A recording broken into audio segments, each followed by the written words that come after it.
बात का आगाज मैं आपसे करूंगी। कायरा साहब, ये जो इलेक्शंस का मामला है, गोया ये कि राना सनाउल्लाह साहब ने कल ये बात दोहराई, मैं दोबारा आपकी तरफ रखती हूँ, हमने इसके ऊपर ब्रेक से पहले भी बात की है।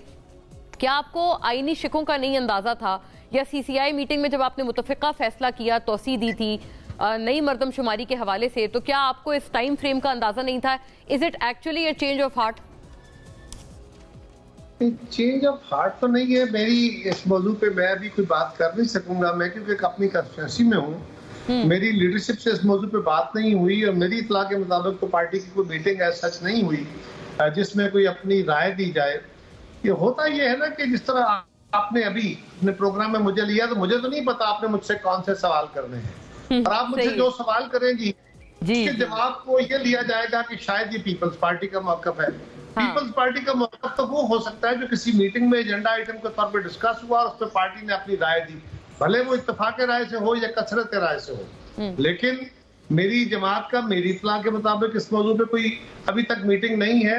मेरे साथियों के साथ अगर कोई लीडरशिप की बात हुई हो तो जरूर, मुझे इसका इल्म नहीं, लिहाजा इसके ऊपर मैं जमाती राय नहीं दे सकता, अपनी राय दे सकता हूँ। और मेरा ख्याल है कुछ ऐसी ही कैफियत मेरे बाकी कोलीग्स के साथ भी है कि सारे वो लोग, आप कहते हैं, अपनी इनफरादी राय दे रहे हैं। गोया ये कि शेरी रहमान साहिबा ने भी, सर पीपल्स पार्टी की नायब सदर हैं, उन्होंने भी आज यही बात की है, और कुंडी साहब ने तो जाहिर है कुछ रोज पहले ही बात की है। कुंडी साहब तो स्पोक्स पर्सन है, पार्टी के सेक्रेटरी इत्तलात हैं। लेकिन एक मैं तो अर्ज कर रहा हूँ ना, आपके प्रोग्राम में बैठा हूँ, मैं बैठा हूँ, आप मुझसे सवाल करती हैं, तो मैं प्रोबेबल जवाब ही दे सकता हूँ ना, या ये माजरत कर लूँ जिस तरह मैं भी कर रहा हूँ कि मुझे नहीं पता, या मैं अगर आपके सवाल के जवाब में ये कहूँ कि हाँ ये हो सकता है, तो आप ना गौर कीजिए, कोई इवेंट होता है, मसलन एक इवेंट हुआ, उसके फौरन बाद सारा मीडिया हरकत में आ गया, किसी ने किसी को हर जमात की तरफ से उनको लाइन पे ले लिया। अब कोई जमात का फैसला तो नहीं हुआ होता, वहां किसी ने राय दे दी, दूसरी राय दे दी, और आपने कहा देखे इसमें, यानी कि अभी भी इनको, सर आप ये, आई गॉट योर पॉइंट, आप कह रहे हैं अभी भी इन तमाम आरा को इनफरादी आरा के तौर पर देखा जाए। मैं सर इस बात मेरी दानिश में मैं बाकी दोस्तों की राय का एहतराम करता हूँ, लेकिन मेरी दानिश में मेरे ख्याल के मुताबिक ये उनकी इंडिविजुअल आरा है।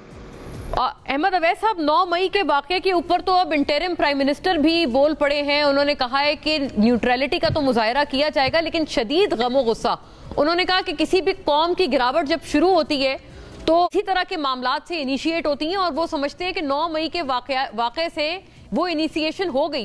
Your good thoughts on this sir, ये क्या further troubles for the PTI आप इसको देखते हैं? मजीद तकालीफ में घिरने जा रही है पाकिस्तान तहरीक इंसाफ जब वाइस चेयरमैन भी अरेस्ट हो गए?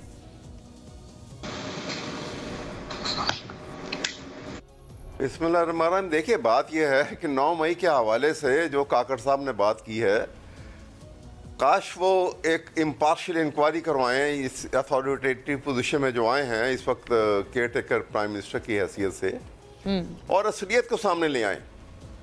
फिर कौम को भी जो है वो पता लगेगा कि हाँ, यहाँ पे एक इम्पार्शियलिटी प्रिवेल कर रही है, यहाँ पे कोई पार्शियल एटीट्यूड नहीं है, और यहाँ पे एटीट्यूड जो है वो नेशनल लेवल के ऊपर पाकिस्तान को हालात को बेहतर करने के लिए ही सब स्टेप लिए जा रहे हैं। क्योंकि जब वो करेंगे तो वहाँ पे पंजाब पुलिस का और पंजाब हुकूमत का किरदार सामने आ जाएगा कि कैसे फैसिलिटेट किया उन्होंने। पुलिस में हाथ बांध के खड़ी रही, कोई कंटेनर नज़र नहीं आया, किसी ने रोका नहीं, और वहाँ पे जिस तरीके से टाइमिंग को अगर देखेंगे, वो जो सारी क्लिपिंग सामने आएंगी तो वो टाइम कोई और है, जो आईजी पुलिस बैठ के अपनी स्टेटमेंट दे रहे हैं उसमें टाइम कोई और बता रहे हैं। तो ये सारी जिस वक्त एक जुडिशियल इंक्वायरी होल्ड करवाई जाए अगर, तो ये सारी बात खुल के सामने आएगी, और जब सामने आए तो फिर किसी को छोड़ा ना जाए। अच्छा सर, एक बात एक अर्ज है आपसे सर, कुछ बातें ऐसी हैं जिसके ऊपर वो कहते हैं, कुछ बातें ऐसी हैं जिसपे वो कहते हैं कि बड़ी क्लियर बात है कि ये प्री प्लान्ड और वेल ऑर्केस्ट्रेटेड अटैक था। वो कहते हैं टाइमिंग एक थी, पाकिस्तान भर में जो फौजी तंसीबात पे हमले हुए एक ही वक्त पे हो रहे हैं, तो ऐसा मालूम हो रहा था कि ये सारी बातें एक प्री प्लान्ड थी, ऑर्केस्ट्रेटेड थी। फिर बड़ी सारी ऑडियो लीक्स भी आ चुकी हैं। आई थिंक शमशाम बुखारी साहब की भी एक ऑडियो लीक आई है। आप ठीक कह रही हैं। जी, मैं भी यही बात कह रहा हूँ कि ये तो जो बात है, मैं भी ये कहता हूँ कि ऑर्केस्ट्रेटेड था, ये प्री प्लान था, लेकिन प्लानिंग किसकी थी? ये इंक्वायरी ने यही तो बताना है कि ये प्लानिंग किसकी थी। पूरे पाकिस्तान में आप देखो ना, पाकिस्तानी अगर पीटीआई की एक पॉलिटिकल पार्टी की हैसियत से उनकी हाँ। अगर मुखालफत थी तो वो तो पीडीएम की बट सर इफ आई में आप तो गफलत का इल्जाम लगा रहे हैं पंजाब पुलिस पर, पाकिस्तानी अवाम जो है वाकयात हुए हैं फौज के इमेज को वो सिर्फ पंजाब में तो नहीं हुए, वो तो कराची में भी हुए, खैबर पख्तूनख्वा में भी हुए। तो फिर तो आप कह रहे हैं कि अगर आप कहते हैं आपका खदशा ये है कि प्लानिंग कुछ और लोगों की हुए, लेकिन यही प्लानिंग प्लीज हुकूमत फेडरल हुकूमत तो पूरे पाकिस्तान में थी ना, फेडरल हुकूमत तो कोई पंजाब में नहीं थी। हाँ। मैं यही आपके सामने अर्ज कर रहा हूँ और ये इंतहाई दुख के साथ ये बात कह रहा हूँ कि ये पाकिस्तान की फौज को अवाम की नजर में मुतनफर करने की ये घिनौनी साजिश जो पीडीएम की उस वक्त की हुकूमत ने की है, ये एक डिस्क्रीट इंक्वायरी करवाई जाए जुडिशियल तो तभी चीज सामने आएगी और कभी किसी को माफ न किया जाए। बहुत संगीन एलिगेशन है कायरा साहब। इस पूरे मामले को अगर फेयरली इसको इन्वेस्टिगेट किया जाए, आपने अहमद साहब की बात सुनी, वो कहते हैं पूरी आपकी जो साबिक गवर्नमेंट है जिसमें आप सबसे इंपॉर्टेंट एलाय थे पीडीएम पीपल्स पार्टी की हुकूमत, आप तमाम इम्प्लीकेट हो जाएंगे। मुझे हमदर्दी है अपने भाई से, बड़े सीजर्ड और सीनियर वकील है, मुझे बहुत एहतराम है अहमद साहब का। उसमें हुआ क्या था, खान साहब गिरफ्तार हुए। खान साहब की गिरफ्तारी से पहले खान साहब के ट्वीट्स, खान साहब के सोशल मीडिया मैसेजेस, खान साहब की मीटिंग्स के अंदर गुफ्तगू, खान साहब की पार्टी के अंदर होने वाले गुफ्तगू जो मीडिया में हुई, मैं उसकी बात कर, जो मीडिया से हटके हुई भी और बातें, और उनके जलसों के अंदर वहां उन्होंने बाकायदा अपने लोगों को इस बात पे तैयार किया कई महीने कि अगर मुझे गिरफ्तार किया गया, अपने कर्मों जन्मों का तो पता होता है ना, तो आप निकलेंगे और क्या करेंगे, आप वो करेंगे जो तुर्की के लोगों ने किया, वो फौज के खिलाफ निकले थे, आप इनका रास्ता रोकेंगे और के आगे लेटना है।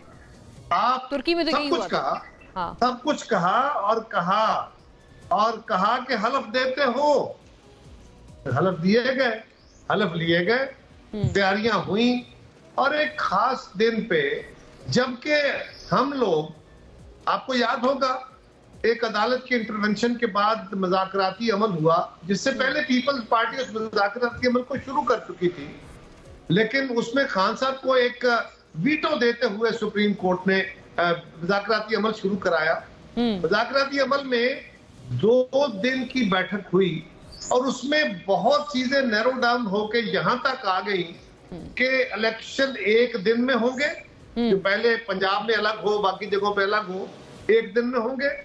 दूसरा, बजट कौमी असेंबली के अंदर हमारी सबका हुकूमत पेश करेगी और जून में बजट पास होगा। तीसरी जो शिक जिस पे मामला अड़ा हुआ था, अपार्ट फ्रॉम कुछ छोटी छोटी और बातें भी थी, ये केसेस बन रहे हैं, ये मुकदमे हो रहे हैं, ये बंद करें, ये एक तरह का एनआरओ मांगे जा रहे थे, उसको छोड़ दे। अच्छा, एनआरओ मांगे जा रहे थे, हाँ, इन अदर वर्ड्स। चलो उसको जरा मैं सॉफ्ट कर देता हूं। ओके, हाँ, कुछ रहते मांगी जा रही थी, चलो ऐसे कह लें, उसको छोड़ देना। ये तो उसमें जो आखिरी इशू था वो ये था कि असेंबली कब डिसॉल्व होगी, जो मामला कंटेंशियल वाला था।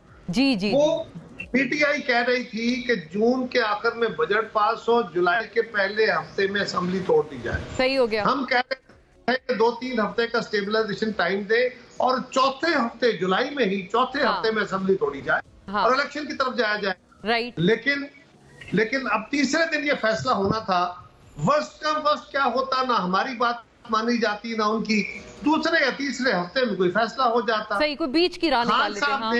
तीसरे दिन जब मुज़ाकरात का तीसरा दौर था, तो खान साहब ने सुबह 11 बजे इस्लामाबाद के अंदर एक मीडिया इंटरेक्शन में, शायद वो किसी अदालत में पेश हुए, और वहां से निकल के उन्होंने मीडिया से बात करते हुए कहा कि मैंने अपनी टीम को कह दिया है, अगर ये 14 मई को असेंबली तोड़ने का ऐलान करते हैं तो मुज़ाकरात करो, वरना वापस आ जाओ।